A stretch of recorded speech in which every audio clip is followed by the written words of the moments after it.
Hey, what's going on out there, everybody? Welcome to another Addicted Fishing podcast. I'm kind of alone here. I'm not going to have Marlon here helping me out, but I've got Mr. Nelson Judala from Stevens Marine, and we're going to talk a little bit about the state of boats because springer season is upon us.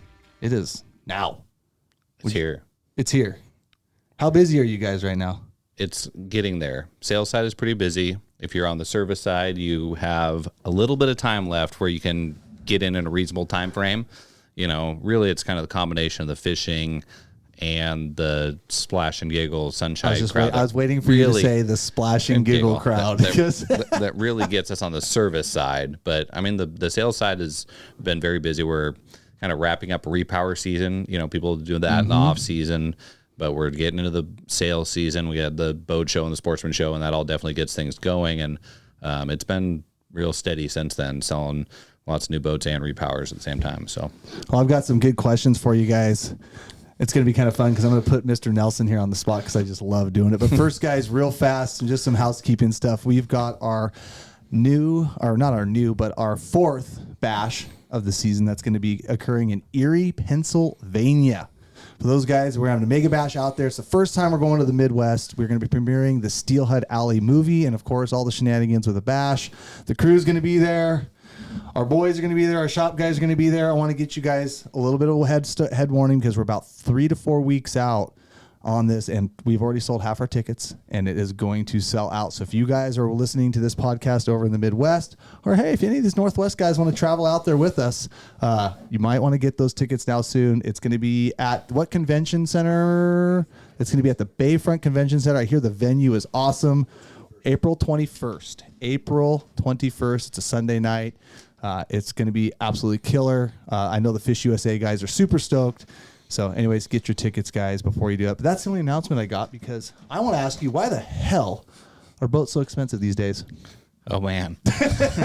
Right on the spot. Right on the spot. Why are they so expensive? Why can't I buy my 25-foot Columbia for $45,000 anymore, Mr. Nelson? Excellent question. I mean, in some ways, the same reason that is it everything. Bidenomics? I got to ask. Is it Bidenomics? It could be Bidenomics. It's like boats aren't expensive. Your dollar's just not worth anything anymore.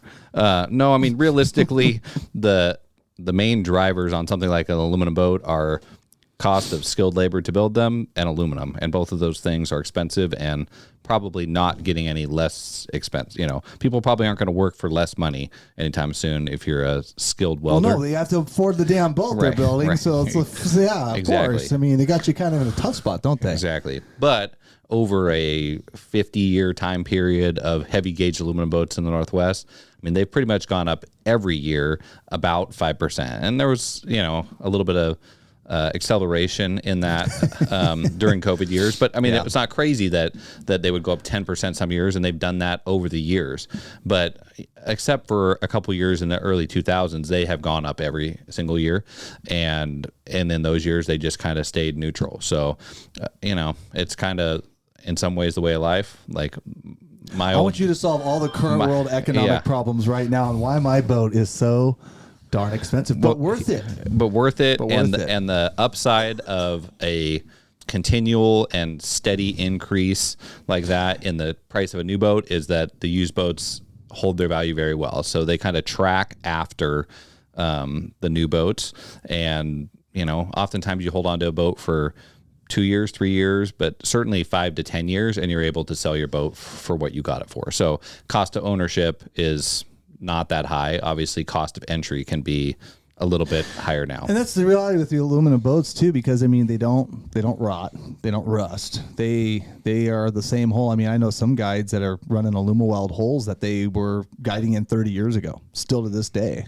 And, right. You know, they put a new motor on it every now and then, and those hulls are still catching salmon just like they did beforehand. Exactly, and that seems like the idea of selling it for what you bought it for or whatever seems far-fetched, but I mean, you can ask people who've gone through this. This is a reality of of how the market has worked. And the used boat market is a little bit different. That is starting to calm down a little bit. Again, things are still holding their value. You can still get a really good value out of selling your used boat.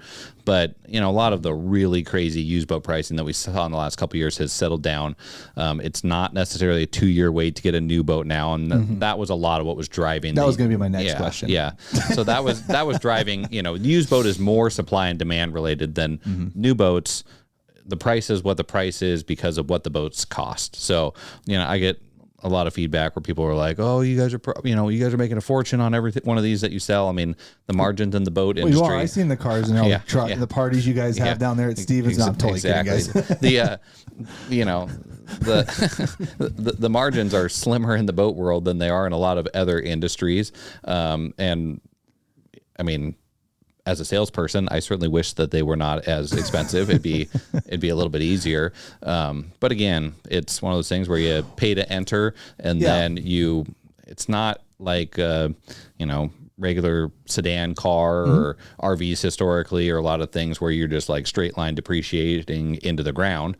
You should be able to recover. Yeah, it's not something guys are using unless they're guiding it or doing some commercial stuff with it. They're not running that boat 7 days a week like some people are doing with their cars and stuff like that. So I can see they're holding their value. So for a guy, let's just say a guy that's on a limited budget, like out of what you guys are carrying down there at Stevens Marine, new salmon angler, wants to get into it, spring Chinook runs, getting infatuated with the Columbia River, some of the tribs, like give me what you would try to sell someone for their best value. What do you think is kind of the hottest, coolest little boat on the market? It doesn't have to be something that's into the 6-figure range, but new salmon anglers, 22 years old, showed up. He wants to play. What do you got? Sure. So, I mean, a lot of people first getting into it, like fishing in the middle Columbia or the Willamette or going up and doing wind. We got a lot of people who go with a 16-foot lodge. That would be kind of the entry to where I would comfortably be out on the Columbia on a fair amount of days. It's a tall-sided boat with a good V to it. 16-foot smoker craft lodge. Yeah, it's wide enough. It's as wide as a lot of 18-foot boats, so it's stable. It's not one of these boats I can tell you too, with how many times I get real pissed off when I watch those 16-foot smoker craft lodges, put the hammer to them.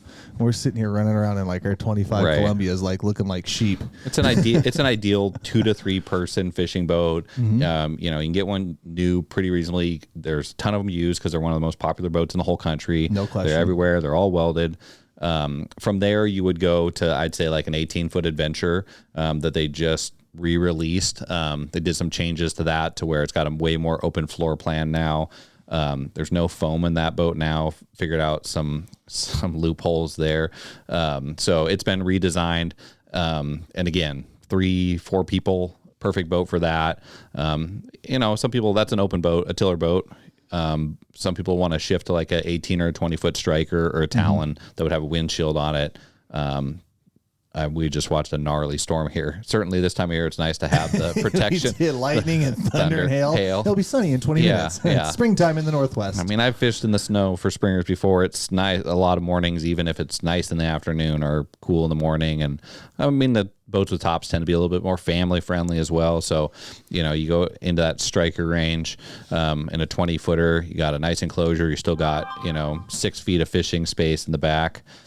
So it's kind of an ideal mix. And then from there, you would jump into 20 Adventure, 21 Columbia, the bigger boats. There's still a big gap between those and 6 figures. But they definitely, as you get bigger, then you just get more expensive from that range. But your boat turns into more of a dancing platform. But for the guys that are really into the anchor fishing, sturgeon guys, well, I guess there's really not much for keeper season anymore. But for the guys that really like to anchor, having that top and windshield is clutch. Yeah, there's nothing better than just letting it rip and watch the trollers suffer while you're sitting under a top anchored. Right, you're using your top a little bit more now, or at least sturgeon fishing. I mean, it's nice to have for certain times of the year. Trolling fisheries oftentimes is a little bit harder to deal with the wind and spreading your rods out and stuff. But yeah, anchor fishing, it's golden, and trolling with just probably a more limited amount of rods out, fishing 3-4 rods, then the top's very nice to have on a Yeah, lot but of more days. springers get killed in those damn little smoker crafts sitting in the Willamette than just about freaking anything else. So if Exactly. you want something that's a little fishability, 15 horse, 25 horses on those, and then Yeah, I mean, the 25 horse kind of nice because you can troll with it and theoretically playing around with it with a couple people. But oftentimes it's big and wide enough that we'll put like a 40 or 50 horse on it and then an 8 horse kicker so that you can. This isn't the 15-foot Alaskan that you're thinking about, which is like the small two. This is the Lodge, which is. Cameron raised his eyebrows there, like 40 horse, like, but let it rip, baby. yeah. No, I mean the 40 or 50 is appropriate on that boat. The 15-foot the 15-foot Alaskan, which is the most popular boat in the whole country. You know, you're fighting a springer. You're probably sitted down. You're not trying to run around in that thing because it's pretty small. But it's still a good boat for, say, the Willamette, parts of the Columbia. That one you can get away with like a 15 or 20 horse on it. But the Lodge, it's really nice to have the 40 horse. So you can still rip around 20, 25 miles an hour. But then oftentimes we'll put a trolling motor on there so that it trolls nice and slow for those low and slow herring fisheries of the spring. Well, welcome to springer fishing again. For the guys of the Columbia guys, for guys like me, I hear you guys are going to be doing some new features and some new options that you guys are going to be able to reapply or maybe bring in new. I don't know how to say that because I know for a time there, when things were tough on deliveries and like you said, looking for that skilled workforce and trying, wait 2 years to get a boat. Now things are kind of getting, definitely still busy, but more normal. So like I heard there's some other features that you guys can kind of revamp and do in the Columbia lineup. Yeah. So, I'm really interested. Sure. So on all of the loom welds there, unfortunately for a while it made sense to where, we were faced with, okay, do you make the wait times even longer by making boats very elaborate and offering all kinds of customizations, or do you scale back some of those options so that you can produce more boats and get more people boats even if they don't have every last little square inch of diamond plate or that type of thing. As it worked out, things started to ease up just a little bit. Loomweld came into some new efficiencies at the factory to where they're doing a good job of catching back up, and I don't know that there were really any Columbias that were built without those things, as far as by the time we got to the point where the order boats would have not had diamond plate bow guard or something like that, they had decided that, okay, we're feeling better about it now and we can liberate those options. So they're getting to a point again where some of those options that had become questionable, I guess, or they weren't sure if they'd be doing, like a diamond plate bow guard, or basically the diamond plate was one of the kind of time consuming things to do. They're making those available, and then if you have other things that you have questions about, different little customizations, 13-foot rod lockers. Yeah, 13-foot rod lockers. Getting rid of the third storage up front. Yeah, more floor exactly. space. They're open to those conversations now again. And notice how he's like not like dying on that sword. He's not saying yes or no. He's like, they're open to those conversations. yeah, one thing about Aluminum Wild, which for better or worse from people's perspective, is these things we're talking about, longer rod lockers, step deck, that's not a deal breaker as far as the integrity of the boat goes, but they're not going to do something where they're not sure how it's going to impact the performance or the longevity of the boat. So, there's some other examples of that where people are like, I want a transom door or whatever, and that's something they might develop in the long term for from R&D purposes, but they're not just going to slap it on one boat and then sell you that boat and say, good luck. And then when you're, transom, may the odds be ever in your favor. Yeah. When you're transom tacos or whatever, then who has to answer for that? So, sure.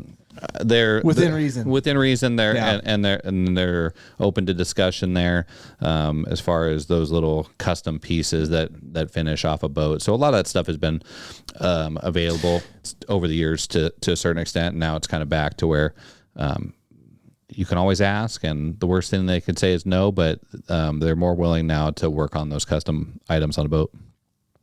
Well, things that I even have in my boat that I had at one point in time, now I don't want them after owning that 26 Columbia for 5 years now. Right. And just with the advent of like power steering and a few other things like that, like I have a 2/3 transom, I'd rather have a full transom because you got that other power pump in there, which by the way, if you haven't driven anything with a Mercury, what would you call it? Not a power steering. Yeah, just straight power the steering. Mercury. Like, you trust me, if you're a tiller guy and you haven't driven it, you owe yourself a favor to go try to do that, especially in rough water, because like I can drive it with my finger. My 9-year-old daughter can drive it like at full throttle if she wanted to, if I let her.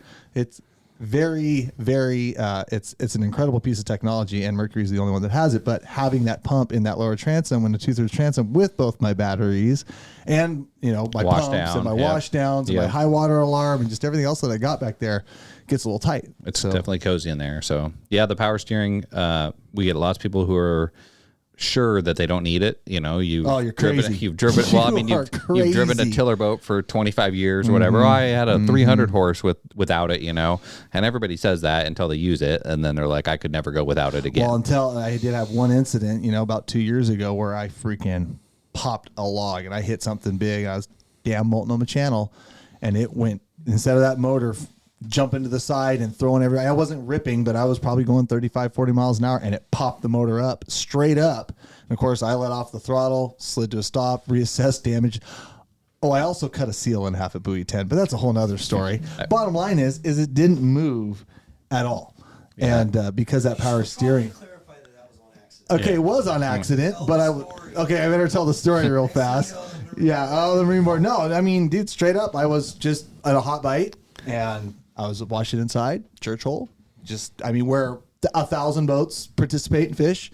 Got down to the bottom of the troll, said, hey guys, rack them up. We're going to run back upriver. Ran back upriver, and it was a good bite going. So I was just full tilt, full kick, just going at it. And all of a sudden, just out of nowhere, my motor goes boom. And I looked back, and I saw a different color of water. And I stopped, and I mean, it hit hard. Right. Like I thought. And I never saw it. I never had a chance to let off the throttle, never had a chance to do anything. But my point is, I mean, and of course, every salmon angler is going like, yes, get him. And I looked back, and there was definitely something on the surface. I'm not going to elaborate. But I thought for sure I'd taken out my lower unit. Like, I hit hard. Like, and it shuttered the motor, lifted up. Apparently stainless steel is harder than steel, or whatever I might have hit. I don't know. Right. And but what I'm saying is that in another situation, even if you're driving the tiller without that power steering, like hitting something like that, it's going to jump that motor, and it could have been a very dangerous situation. But because I never saw it coming, I hit whatever I hit at full speed, and never had a chance to let off the throttle or brace or be expecting it. Right. And when it hit, it really kind of opened my eyes to like why you want that power steering, avoid, instead of spinning out and having an accident at 40, 45 miles an hour. Right. And for anybody who hasn't even seen how the power steering works, the end of the tiller handle is basically an actuator, like a tiny little joystick. So if you don't move the actuator, the outboard's not moving. So you can hit a log or something and it won't allow it to swing the outboard. So I mean, it is a big, besides just a convenience factor and not wearing your arm out, it's a big safety factor. I mean, we want to get into, it's safety factor, no question. And if we want to get into the nitty gritty too, is like if you've ever been on the Columbia River in 3-foot wind chop, which we all have, and you've had to drive your tiller at half throttle where you don't have, it's not your trim tab. What is it? Your little your torque tab, or your torque tab. You're just your torque running tab's not set for that RPM. It's only set for your planing and cruising speed, and you have to fight for miles and miles and miles. Yeah, you don't do that with the Mercury power steering in any way, shape, or form. So I'm a huge advocate. I will never own another boat without it. Like never. So that's the end of that. Yeah, once you have it, it'd be like, it's kind of crazy to think about that. At times we've been out there strong arming a 250 horsepower outboard. It's just kind of crazy. When you're like north on Long Beach about 6 miles and the south wind comes up or something ridiculous. Yeah, just ridiculous and honestly not that safe. That's where the accidents come from. So if you guys have not checked that out or know what we're talking about, the other thing is I also thought it wouldn't be very responsive. With a jet, when I'm kind of fishing, lower, skinnier water, and that power steering does turn that jet as fast as you ever would want to turn it. Yeah. And it was never my first concern, and it's a concern that I've heard from other people too, but it is not a concern. Yep, at all. I tell people when you get it, the first couple times you go into the dock and stuff, I mean, it's just a little bit different than manually steering it, but it's nothing to get used to it. And then once you're used to it, it's like I said, you'll never know. I've never had anybody say anything other than like, I can't. Yeah, this is a life-changing technology. Yeah. Well, either way, guys, be sure to give it a chance. Check that stuff out. I mean, I got 1,900 hours on that poor 225, and it's still ticking.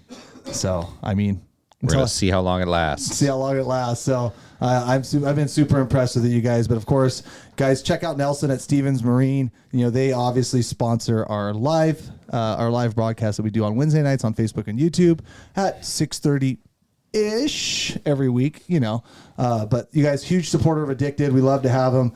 They've been a supporter of my guide service for many years. Nelson and I have been buddies for probably getting close to 20. Close to 20. I don't even know how that's even possible to think about, but here we are. So anyways, guys, thanks for tuning in. Thanks for joining us, Nelson. We've got a live feed to do, and we're going to be talking some rigging herring for springers. Sounds good. Thanks for having me. Awesome. All right, guys, Stevens Marine, check them out. Thanks, everybody.